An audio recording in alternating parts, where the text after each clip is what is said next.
मुनि अष्टावक्र राजा जनक को यही समझाते हैं कि आत्मा अपने प्रकृति में सदा मुक्त है। यह गहन सत्य है। जो बंधन है वह कभी दिखाई नहीं देता, वह केवल मन का भ्रम है, क्योंकि आत्मा कभी बंधी नहीं, ना ही कभी मुक्त होती है, ना ही उसका मृत्यु, क्योंकि मनुष्य स्वयं को मन, इंद्रियों और विचारों से जोड़ लेता है। जो यही दृष्टि से देखता है और पहचान लेता है कि मैं शरीर नहीं हूँ, तभी उसे आत्मा का वास्तविकता का अनुभव होने लगता है। और यही जागरूकता मुक्ति का प्रथम झलक है। सच्चा ज्ञान किताबों के पन्नों से नहीं, बल्कि सीधे अनुभव से जन्म लेता है। आत्मा को जानने के लिए व्यक्ति को अपने भीतर गहराई तक उतरना पड़ता है। जब जनक इस सत्य का प्रत्यक्ष अनुभव करता है, तब वह इस संसार के सीमाओं से परे पहुंच जाता है, जहां न कोई भय शेष रहता, न इच्छाओं का शेष, केवल साक्षी भाव रह जाता है। अष्टावक्र बताते हैं कि केवल मन ही बंधन का कारण है और वही मुक्ति का मार्ग भी। मन ही कल्पनाएं संसार का निर्माण करती है, और जब यह विषयों की ओर भागता है, तब यह बंधन में फंस जाता है। यही मन कभी शत्रु बन जाता तो कभी मित्र। यदि कभी इसे साक्षी भाव से देखा जाए तो यह सहयोगी बन जाता है।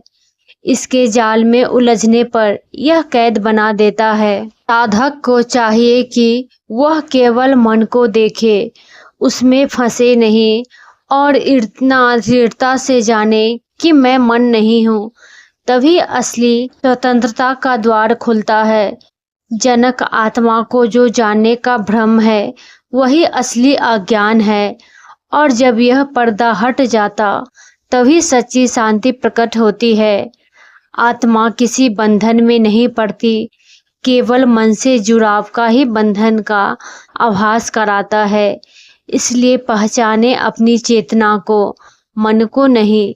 मन तो केवल बदलता रहता है, वह कभी सुखी कभी दुखी, परंतु जो इन्हें देख रहा है वह साक्षी कभी परिवर्तित नहीं होता।